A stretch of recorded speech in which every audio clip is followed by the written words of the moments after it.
Falamos hoje sobre o capítulo 6º do Evangelho de São João. Em concreto, o Sermão do Pão da Vida. E esse sermão tem uma característica. Ele é precedido de dois acontecimentos contínuos. Primeiro, Jesus multiplica os pães. Podemos falar algum dia sobre essa multiplicação. Existem aí algumas coisas rolando aí que já há muito tempo e que são influenciadas até por uma pseudo-teologia política, muitas vezes, que apresenta, não, Jesus fez uma redivisão, uma maravilha, Jesus nos ensinou a partilhar. Não, espera aí. Jesus nos ensina a partilhar, sim, nos ensina a solidariedade, sim, a igreja sempre ensinou isso. No entanto, multiplicação dos pães é coisa séria, né? Então, um dia colocamos aí até algum vídeo, algum texto aí de alguém mais autorizado, até que possa fazer uma exegese séria a respeito desse ponto. Mas, de qualquer maneira, está completamente fora do entendimento da igreja, essa simples, vamos dizer, a simples divisão, partilha, coisa assim. Bom, então Jesus multiplica os pães e sim, aí distribui o pão que ele multiplica. Depois, saindo dali, porque os textos nos dizem, né, que iriam fazê-lo rei, simplesmente dizer, está muito bom assim, precisamos de alguém que faça todo esse milagre todo dia para nós, aí, então vamos aí elevá-lo, mas para quê? Para que ele possa nos servir. E Jesus sai dali, os apóstolos, ele permanece um tempo em oração, os apóstolos vão na frente, e depois Jesus vai ao encontro deles caminhando sobre as águas. Parece que não tem nada a ver, mas tem. É porque Jesus que multiplica os pães mostra o seu poder sobre o pão. Jesus que caminha sobre as águas mostra o seu poder sobre o seu próprio corpo. Existe um texto muito interessante de meu professor, Dom Estevão Bittencourt, não é? Eu tive a graça de ser aluno dele durante 4 anos e que tem uma exegese muito boa. Uma delas, existe mais de uma, mas uma delas está disponível na internet, depois coloco aí à disposição. Bem, aí depois, quando a multidão, ou pelo menos uma parte dela, segue Jesus, acompanha, segue por mar, segue por terra, dá a volta e encontra Jesus e pergunta, como chegastes aqui? Jesus não responde essa pergunta diretamente. Às vezes, tem alguns momentos que Jesus se desinteressa de responder a alguma pergunta. É igual aquela quando perguntam a ele sobre o cego de nascença, quem foi que pecou, se foram seus pais ou se foi ele mesmo, tal. Jesus simplesmente não responde. Tem algumas perguntas que Jesus se desinteressa, ele tem coisa mais importante para fazer. Então, quando pergunto assim, Rabi, está no versículo 25, né, 26, do Evangelho de São João, capítulo 6, diz assim, encontrando-no do outro lado do mar, disseram-lhe, Rabi, quando chegastes aqui? Respondeu-lhe Jesus, em verdade vos digo, vós me procurais não por teres visto sinais, mas porque comestes pão e vos saciastes. Bem, trabalhai não pelo alimento que se perde, mas pelo alimento que perdura até a vida eterna, alimento que o Filho do Homem vos dará, pois Deus o Pai o marcou com seu selo. Bem, estou lendo aqui da Bíblia de Jerusalém. Então, a partir daí, Jesus tem uma outra, não é? Uma outra abordagem. Ele começa lentamente a falar a partir dos sinais prefigurativos do Antigo Testamento, do maná. Jesus começa a falar sobre o pão, né? E vai cada vez mais se aproximando dessa realidade. Bem, ao falar sobre isso, ele vai fechando o discurso.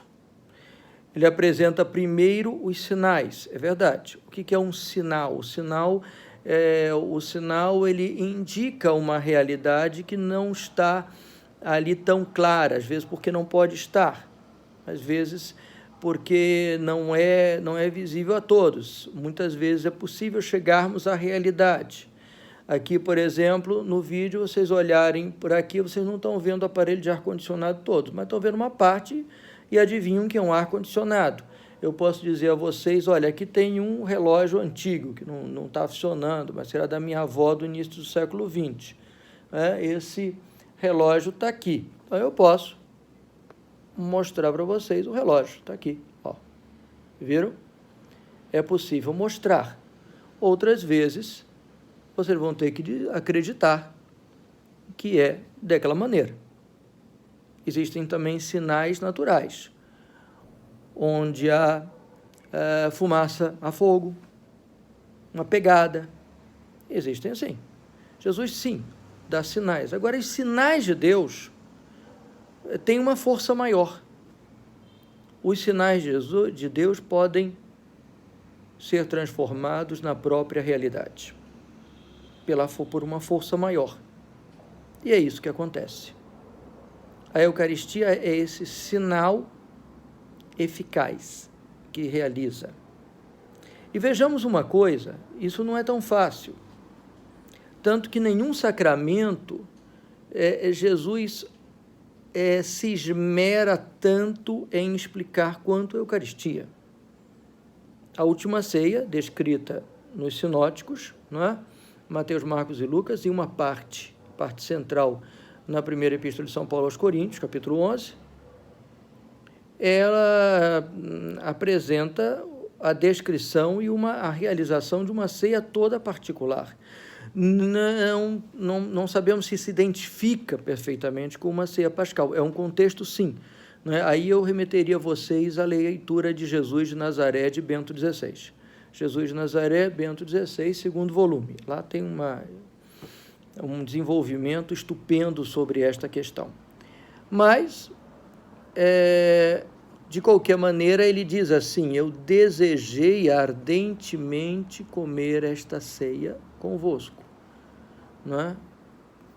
Parecer algo inteiramente particular, uma ceia muito especial, algo, como eu disse, especial, particular.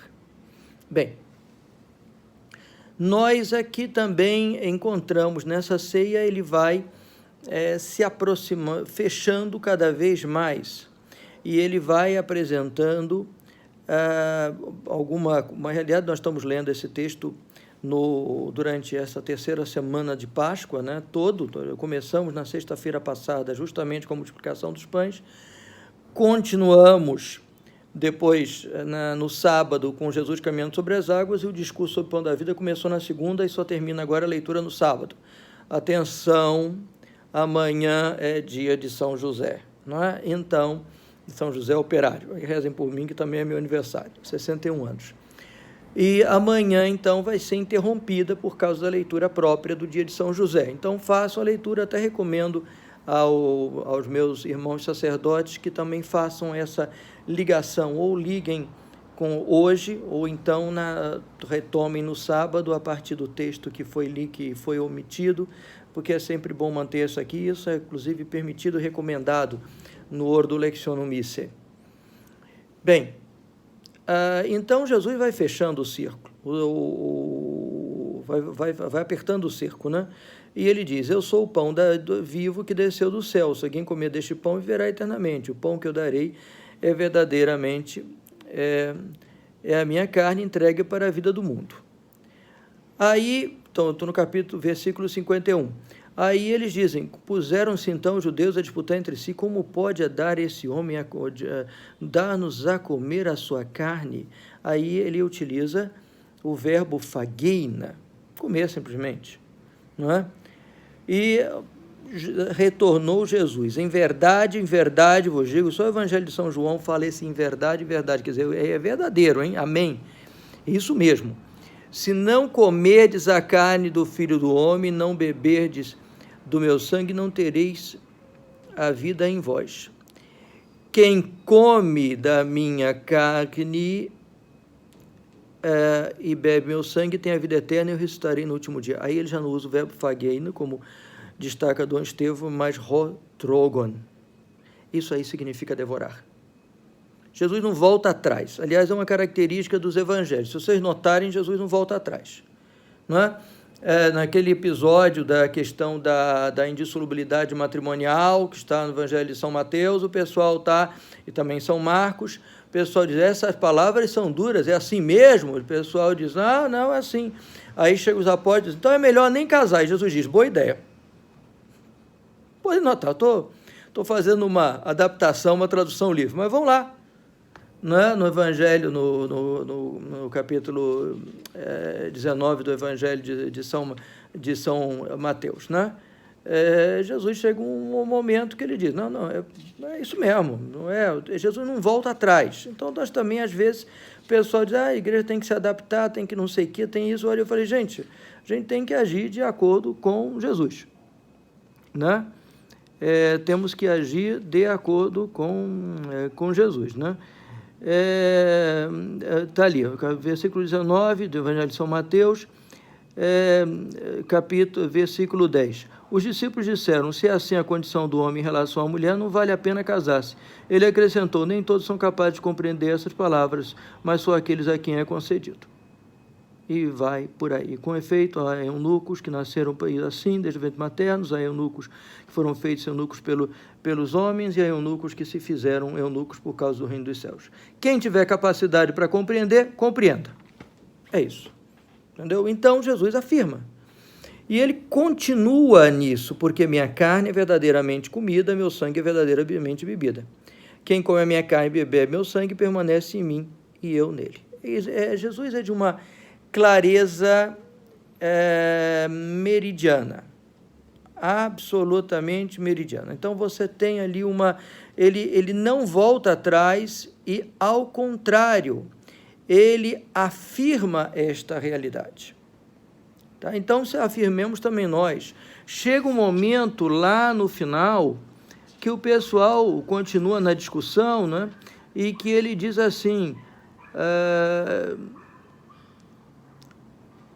versículo 64, alguns de vós, do capítulo 6 do Evangelho de São João, alguns de vós, porém, não creem. Jesus sabia com efeito de princípio quase que não acreditavam em que era aquele que entregaria. Diz então, por isso vos afirmei que ninguém pode vir a mim se não for concedido pelo meu Pai. 66, a partir de então, muitos discípulos voltaram atrás e não andavam mais com ele. Aí Jesus se volta para os apóstolos, 67, versículo 67, diz, então Jesus disse aos 12, vós não quereis também partir? Simão respondeu, Senhor, a quem iremos? Tens palavras de vida eterna. Nós cremos e reconhecemos que és o Santo de Deus. Respondeu Jesus. Bom, então é o seguinte, Jesus aceita perder discípulos para afirmar uma realidade. Sua presença real na Eucaristia, não é simbólico. A Eucaristia, a Igreja sempre afirmou uma realidade. A partir do momento da consagração se realiza a transubstanciação. Leiam aí Paulo VI, Mysterium Fidei. Se realiza a transubstanciação. Então, isso é a partir desse momento não existe mais pão, não existe mais vinho. Existem as aparências, mas ali existe uma realidade maior, que é aquele que criou o céu e a terra. Isso é o que nós acreditamos. Incruti lateba sola deitas, ictamen et humanitas. Na cruz estava latente, estava escondida a divindade. Ninguém via, ninguém sabia que ali era Deus que estava sofrendo, que estava ali. Somente aqueles que viam pelos olhos da fé. Aqui nós temos também a humanidade, porque na Eucaristia existe a presença real de Cristo, corpo, sangue e divindade. Eu recomendo aí, entre outras coisas, na página Iaquinas ou Iaquinas no YouTube, no canal, né, do YouTube Iaquinas. Por favor, se inscrevam. Eu acho uma vergonha aquele canal enorme lá, aquele maravilhoso, eu estou bebendo dali toda hora, Iaquinas ou Iaquinas, e eles estão com menos inscritos do que eu. Comecei ontem. Então, por favor, se inscrevam lá no canal, façam propaganda. Muita coisa já está sendo já está sendo legendada também em português, né? No caso, mas recomendaria do Padre Perrier, né? Padre Perrier agora tem algumas palestras sobre a Eucaristia que estão sendo lá apresentadas, o Padre Perrier no Iaquinas ou Iaquinas, no canal do YouTube. Vejam lá, tem a possibilidade de mais uma legenda, logo vai estar também em português, vocês ali, ó, aproveitem, apressem lá, estou me inscrevendo no canal, legendem logo aqui em português, mas tem, pelo menos em espanhol, tem também, já tem a legenda, né, o vídeo é em francês, como tem vídeos ali também em espanhol e em inglês, então ali se inscrevam e ali tem uma explicação também muito boa, tá bom? E vamos aqui e afirmar esta realidade, e nessas semanas, a semana passada tratamos do batismo, e aqui hoje tratamos da Eucaristia. Essas são as semanas em que a liturgia vai nos apresentando como é que nós vamos viver nessa terra sem a presença visível de Jesus. É isso. Até Pentecostes, até a realização plena da igreja. E é isso daí que nós estamos apresentando. Isso, por favor, rezem por mim, né? No dia 1º de maio, né? Dia de... Quem assistir depois reza do mesmo jeito, né? De São José Operário. Eu costumo passar esse aniversário, desde o falecimento da minha mãe, em 2008, eu costumo passar com a minha família paterna lá em Campinas. Um abraço a todos, né? Celebrando lá na igreja de Santa Rita, né? Visitando o templo votivo da Eucaristia lá em Campinas, e esse ano não vai ser diferente. Mas colocamos aí todos nas mãos de Deus e rezemos por todos. Eu estou com um sacristão em estado sério, né? Lá hospitalizado, rezemos por todos aí e que possamos, que Deus nos livre também de todos esses males. É isso. Que em todas as coisas seja Deus glorificado.